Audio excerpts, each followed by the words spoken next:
Chapter 12. Black Magic and its Exposé.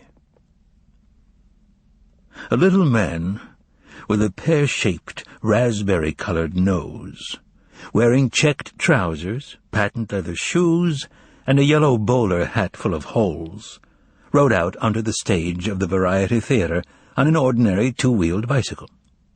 He made a circle to the accompaniment of a foxtrot, and then let out a triumphant hoot as he made his bicycle stand up on end.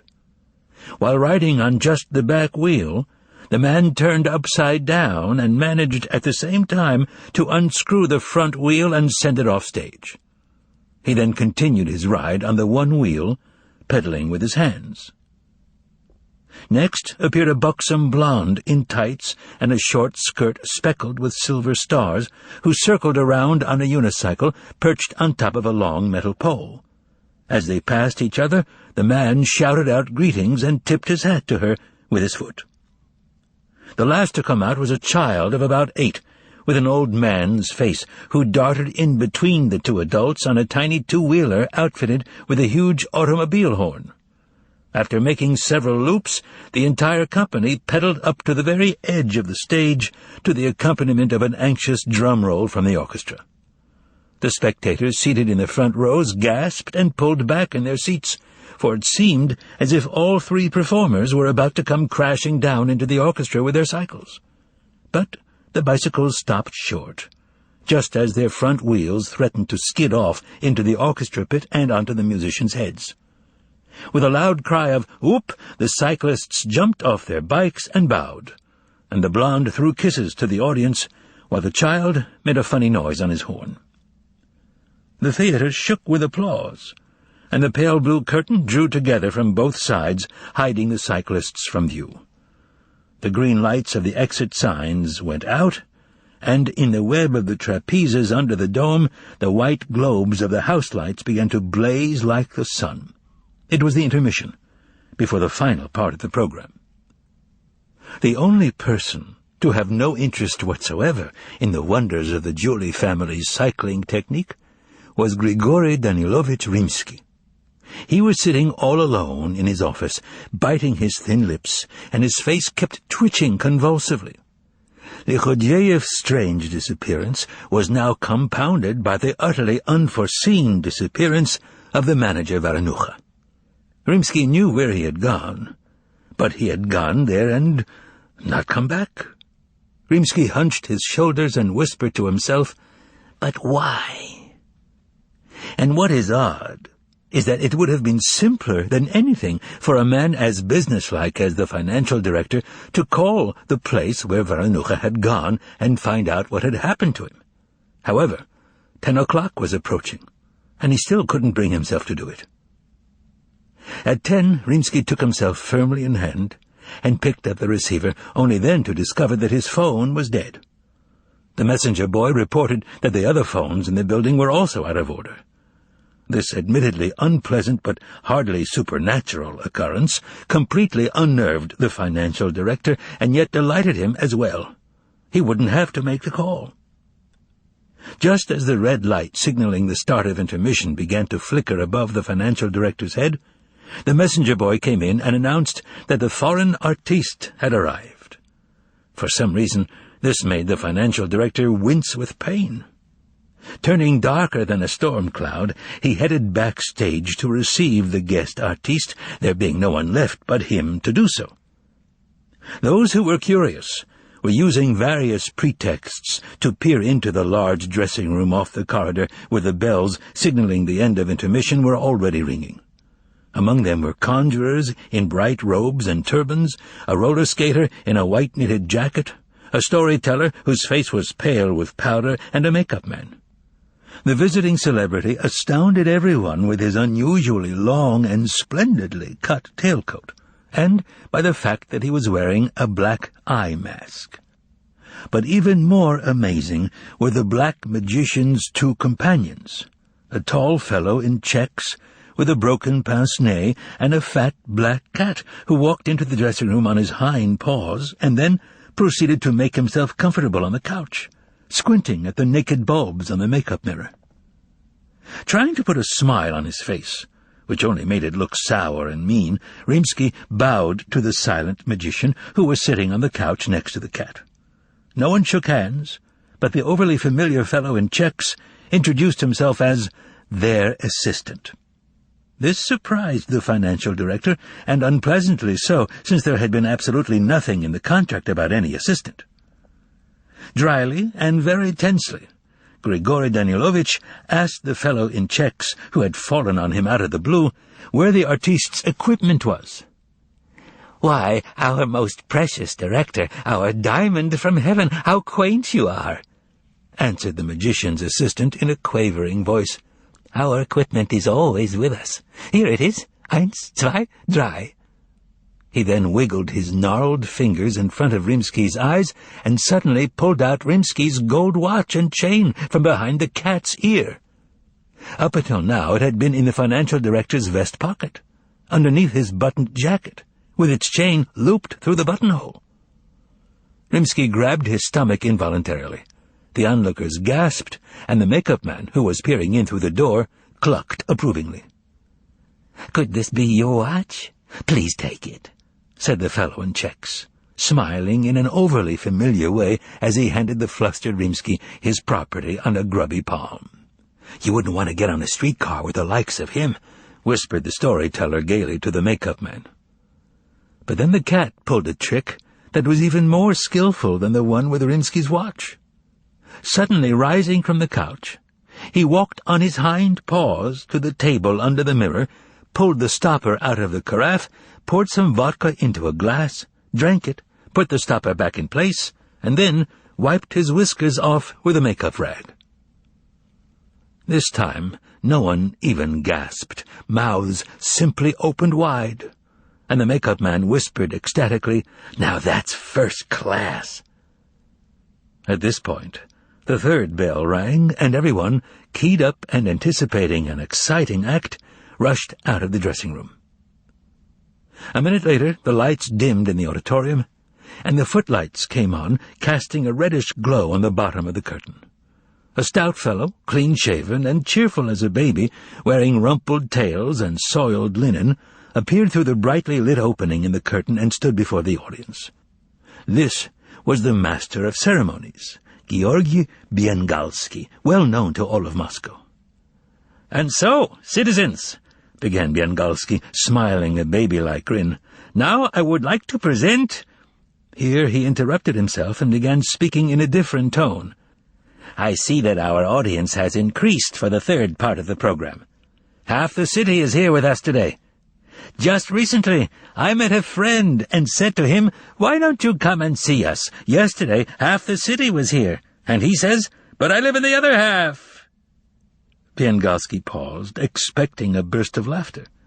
But when none came, he continued, "And so I would like to present the famous foreign artiste, Monsieur Voland, in a performance of black magic.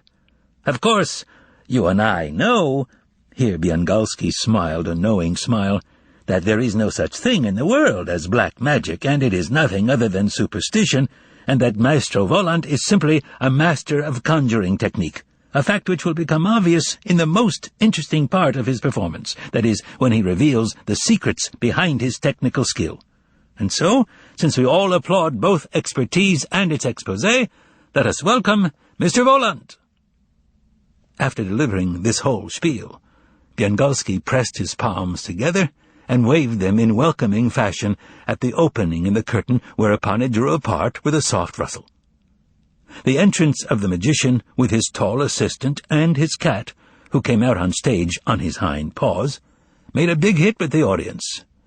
"An armchair, if you will," Voland commanded softly, and that very second an armchair appeared on stage out of nowhere, and the magician sat down.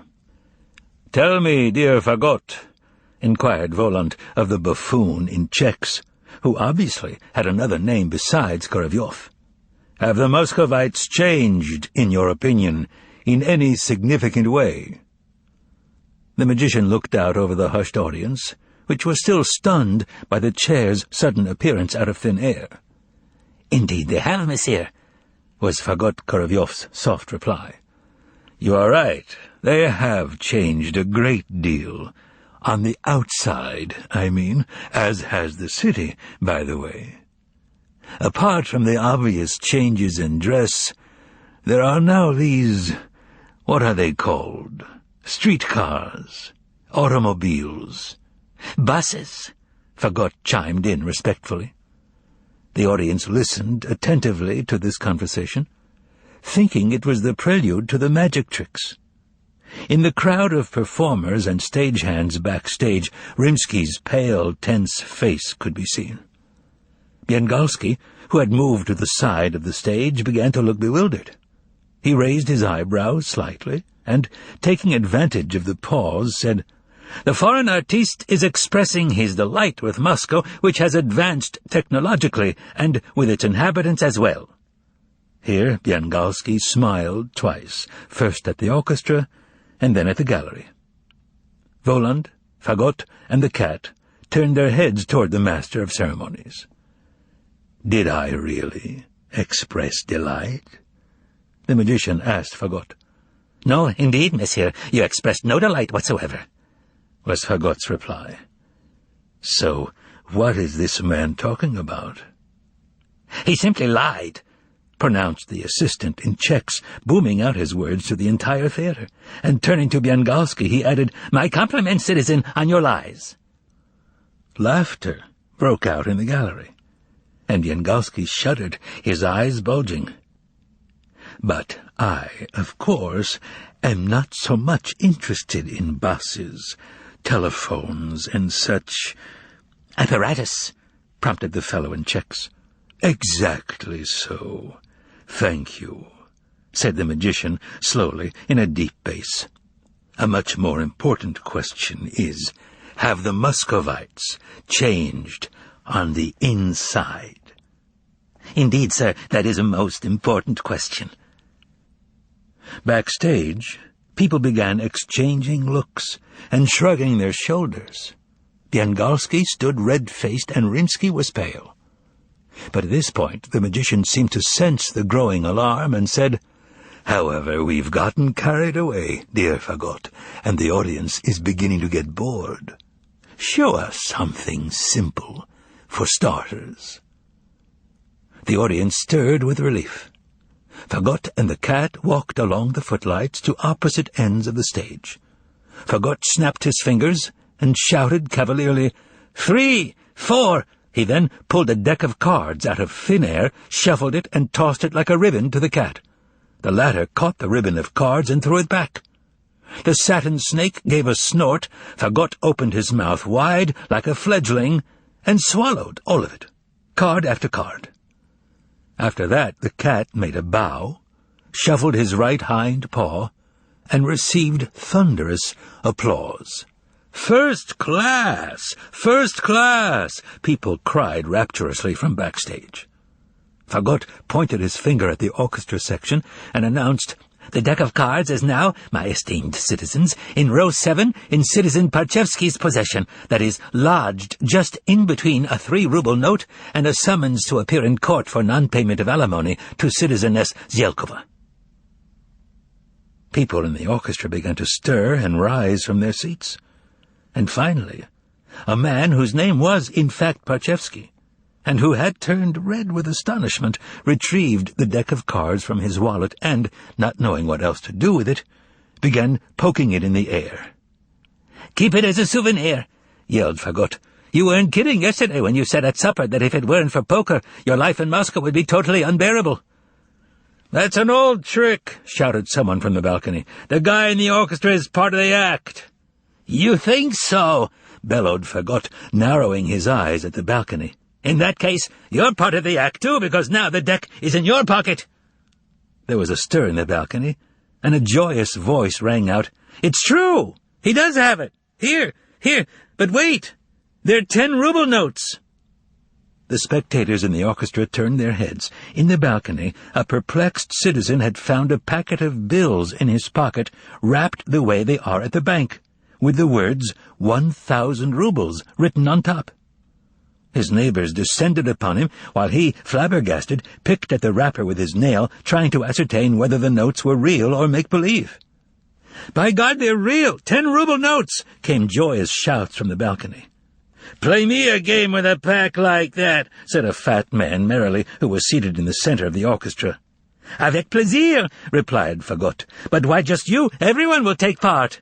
And he gave a command. "Everybody, look up, please." 1, a pistol appeared in his hand. 2, he shouted. The pistol jerked upwards. 3, he shouted. There was a flash, a bang, and suddenly white pieces of paper began to rain down onto the hall, falling from the dome ceiling and diving in between the trapezes. They whirled all around, scattered off to the sides, pelted the balcony, piled into the orchestra pit and onto the stage. Within seconds, growing thicker as it fell, the rain of bills had reached the seats, and the audience began catching them. Hundreds of hands went up. People held the bills up to the light from the stage and found watermarks that were perfectly genuine and authentic.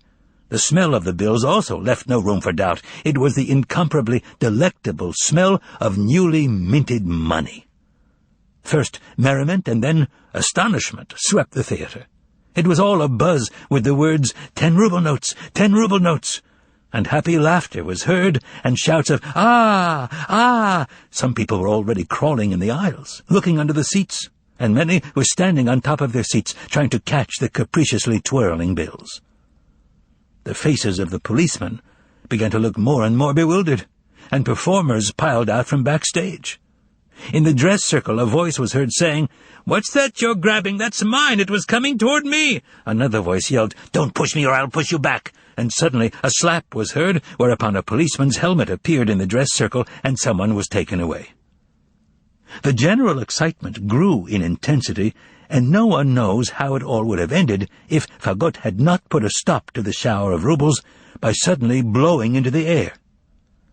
2 young men exchanged a happy and meaningful glance, got up from their seats, and headed straight for the buffet.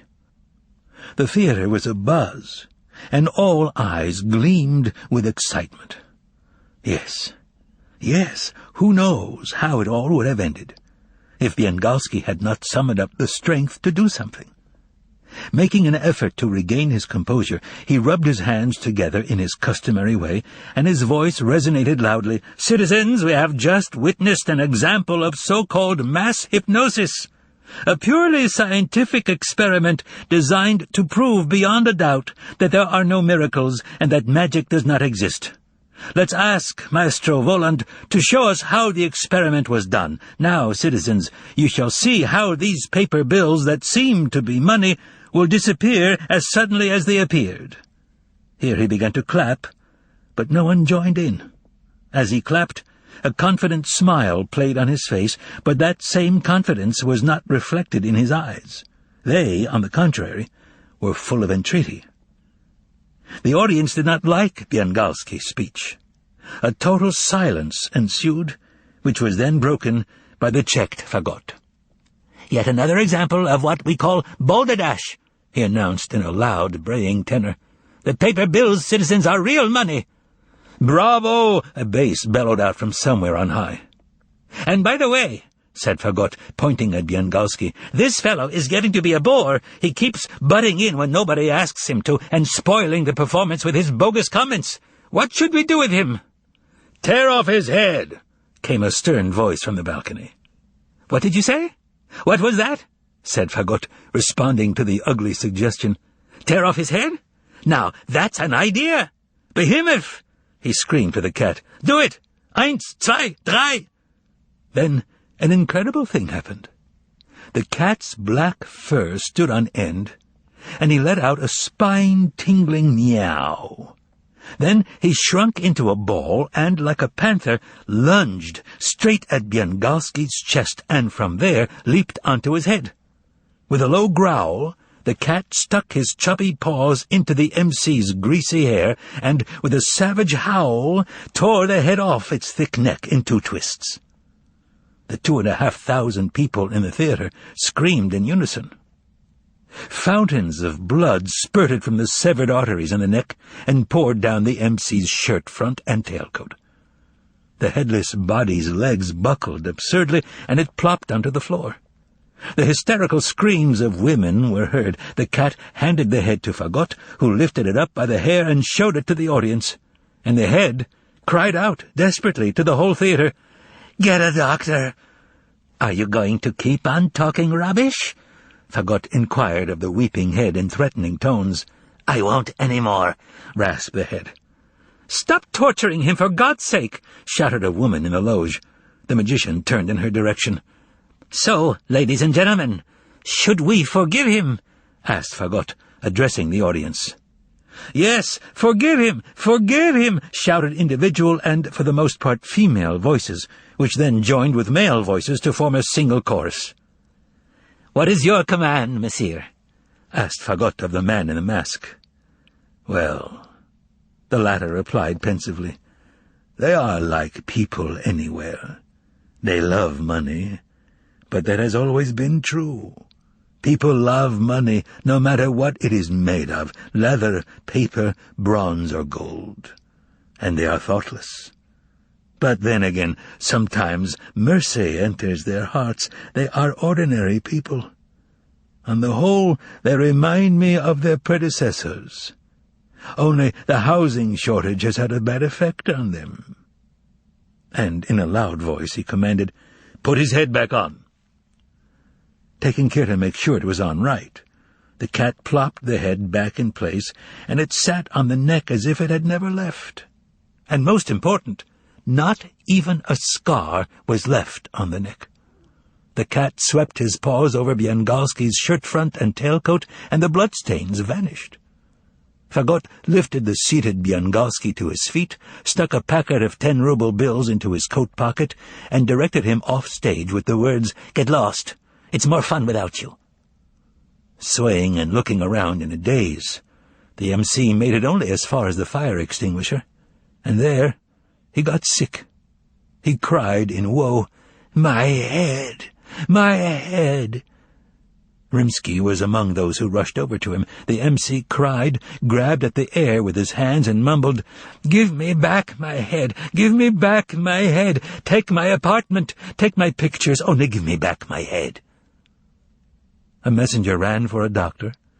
People urged Biangalski to lie down on a couch in the dressing-room, but he fought them off and got rowdy. An ambulance had to be called. When the unfortunate MC had been carted off, Rimsky ran back to the stage, only to find new miracles in progress. And by the way, it was either then or a short time before that the magician and his faded armchair disappeared from the stage, something which the audience failed to notice, totally absorbed, as it was, in the extraordinary things Fagot was doing on stage. After dispatching the ailing MC, Fagot made the following announcement. "Now that we've gotten rid of that bore, let's open a store for the ladies." Suddenly, the stage floor was covered with Persian rugs. Huge mirrors appeared, illuminated along the sides by elongated green bulbs, and between the mirrors were glass display cases, where the audience, in a state of happy bedazzlement, beheld Parisian frocks in various colors and styles. These were in some of the cases, and in others were hundreds of hats, with feathers and without, and hundreds of shoes, with buckles and without, black, white, yellow, leather, satin, suede, shoes with straps and shoes with gems.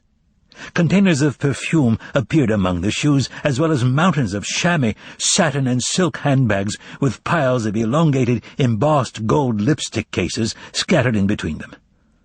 The devil only knows where the red-haired girl in the black evening dress came from, who was standing by the display cases with a proprietary smile, her beauty marred only by a strange scar on her neck. With a saccharine smile, Fagot announced to the women in the audience that the store would exchange their old clothes and shoes for Parisian styles and Parisian shoes. He added that the same sort of exchange would apply to handbags and the like.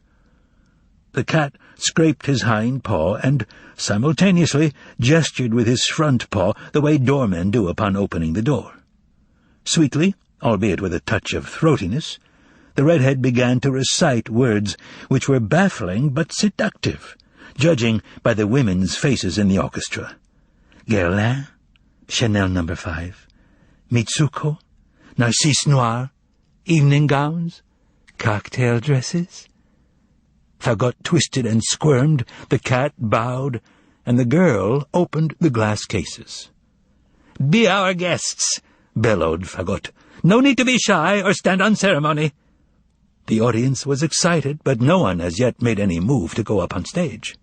Finally, a brunette stepped out of the 10th row of the orchestra and, smiling as if to say she had nothing better to do, came down the aisle and walked up the side stairs to the stage. "Bravo!" cried Fagot. "Greetings to our first customer. Behemoth, bring the lady a chair. Shall we begin with shoes, madame?" The brunette sat down in the chair, whereupon Fagot laid out a whole pile of shoes on the carpet in front of her. She took off her right shoe, tried on a lilac one, tapped her foot on the carpet, and examined the heel. "Won't they pinch?" she asked thoughtfully. "Madame, madame!" exclaimed Fagot in offended tones, and the cat gave an insulted meow. "I'll take this pair, monsieur," said the brunette with dignity as she put on the other shoe. The brunette's old shoes were thrown behind the curtain, and she herself headed in that direction, accompanied by the redhead and Fagot, who was carrying hangers draped with an assortment of dresses in different styles. The cat fussed about, offered assistance, and hung a tape measure around his neck in order to look more important. A minute later the brunette came out from behind the curtain, wearing a dress that made the entire orchestra section gasp. The brave woman, whose appearance had improved amazingly, stopped in front of the mirror, straightened her bare shoulders, touched the hair at the back of her neck, and twisted around, trying to get a look at herself from the rear. "The firm asks you to accept this as a memento," said Fagot, handing her an open box with a bottle of perfume inside. "Merci," the brunette answered haughtily, and she went back down to her seat. As she walked up the aisle, people jumped up trying to touch the box. And at this point, all hell broke loose. Women came onto the stage from all directions. Above the general din of excited chatter, laughter, and sighs, a man's voice was heard saying, "I won't let you," and a woman's voice riposting, "Tyrant, Philistine, don't break my arm." Women disappeared behind the curtain, left their dresses there, and came out wearing new ones. An entire row of ladies sat on gilt-legged stools, energetically tapping the carpet with their newly shod feet. Fagot was down on his knees, assisting with a metal shoehorn. The cat was wearing himself out, trudging back and forth between the display cases and the stools, weighted down with piles of handbags and shoes. The redhead with the disfigured neck would appear and disappear, and it got to the point where she was chattering away exclusively in French. And amazingly, the women understood everything she said, even those who did not know a word of French. There was general astonishment when a man made his way onto the stage and announced that his wife had influenza and that he was there to ask for something on her behalf. To prove that he was married, the man was ready to show his passport. The declaration of the concerned husband provoked laughter.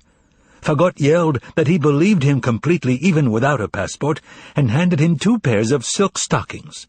The cat, for his part, threw in a lipstick case. The women who were latecomers rushed onto the stage, while the lucky ones poured off it, dressed in ball gowns, lounging pajamas with dragons, severely cut suits, and hats tilted over the eyebrow. Then Fagot announced that due to the late hour, in exactly 1 minute, the store would be closing until tomorrow evening. There was an incredible uproar on stage. Women snatched up shoes in haste without even trying them on. One woman swept behind the curtain like a tempest, tore off her clothes, and grabbed the first thing in sight, a silk robe with a huge floral design, and for good measure, she grabbed 2 bottles of perfume, too. Exactly a minute later, a shot rang out, the mirrors disappeared, the display cases and stools vanished, and the carpet melted into thin air along with the curtain. The last thing to disappear was the mountain of old dresses and shoes, and the stage again became stark, empty, and bare. And then a new character got involved in the act. A pleasant, resonant, and very persistent baritone was heard coming from box number 2. "Just the same, citizen artiste.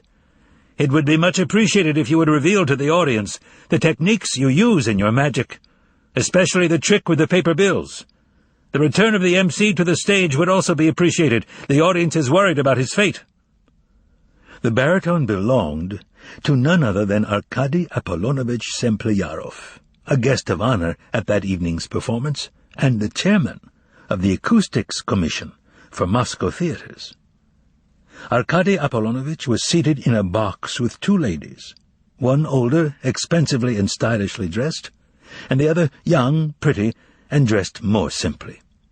The former was Arkady Apollonovich's wife, as the official report of the proceedings would later reveal, and the latter was a distant relative of his, an aspiring young actress, who had arrived from Saratov and was staying with Arkady Apollonovich and his wife in their apartment. "Pardon," retorted Fagot. "I beg your pardon, but there is nothing to reveal here. Everything is clear." "No, I'm sorry. An exposé is absolutely imperative. Otherwise your brilliant act will leave a painful impression. The audience demands an explanation." "The audience," said the impudent buffoon, interrupting Sempleyarov, "seems to have said nothing, right? But in deference to your wishes, I shall begin the exposé in a moment. However, for that purpose, will you allow me to present one final little number?" "Why not?" replied Arkady Apollonovich in a condescending tone, "but make sure it comes with an exposé." Of course. Well then, Arkady Apollonovich, may I ask you where you were yesterday evening?" Upon hearing this inappropriate and possibly even rude question, Arkady Apollonovich's face changed dramatically. "Yesterday evening Arkady Apollonovich was at a meeting of the Acoustics Commission," declared Arkady Apollonovich's wife very haughtily. "But I don't understand what this has to do with magic." "Oui, madame," confirmed Fagot. "Naturally you don't. As for the meeting, you're completely mistaken. Arkady Apollonovich left for the alleged meeting, which, to set the record straight, was not scheduled for yesterday. And then, when he got to Chisty Prudi, where the Acoustics Commission meets, he let his driver go." The whole audience grew hushed, "and went by bus to Yelochovsky Street to pay a visit to Militsa Andreevna Pokobatko, an actress in a touring regional company, and he stayed there for about 4 hours. "Oh!" came an anguished cry in the hushed silence. Arkady Apollonovich's young relative suddenly let out a low-pitched, terrifying laugh. "That explains everything," she exclaimed. "And I've had my suspicions for a long time. Now I know why that third-rater got the part of Louisa." And then she suddenly waved her short, stubby lilac umbrella and hit Arkady Apollonovich over the head. The vile Fagot, alias Korovyov, cried out, "Here you have, respected citizens, the kind of exposé which Arkady Apollonovich so persistently asked for." "You wretched woman, how dare you lay a hand on Arkady Apollonovich?" threatened his spouse, rising up to her full height in the box. The young relative was seized with another fit of satanic laughter. "If anyone can lay a hand on him, I certainly can," she answered through her laughter, and again her umbrella was heard, cracking Arkady Apollonovich over the head. "Police! Arrest her!" shrieked Madame Sempleyarov in such a terrifying voice that it made many people's blood run cold. And at this point, the cat leaped up to the footlights and roared out to the theater in a human voice, "The show is over! Maestro, hack out a march!" The half-crazed conductor, only dimly aware of what he was doing, waved his baton, and the orchestra did not so much start to play, burst out in, or even strike up, but rather, to use the cat's repulsive expression, it hacked out an improbable march, so sloppily played that it did not resemble a march at all. For a moment it seemed as if the half-clear, semi-distinct, yet provocative words of the march had been heard once upon a time in a café chantant somewhere under southern skies. His Excellency had a taste for domestic fowl, and was always on the prowl for good-looking chicks. Or maybe those were not the words, and there were other ones to the same music which were also highly indecent. That's not important. What is important is that after this, something like the fall of the Tower of Babel broke out in the Variety Theatre.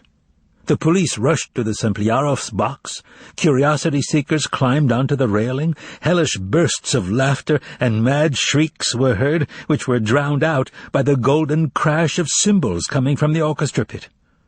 And the stage was suddenly empty, and both the trickster Fagot and the huge brazen cat Behemoth had melted into thin air and vanished, just as the magician and his faded armchair had vanished before them.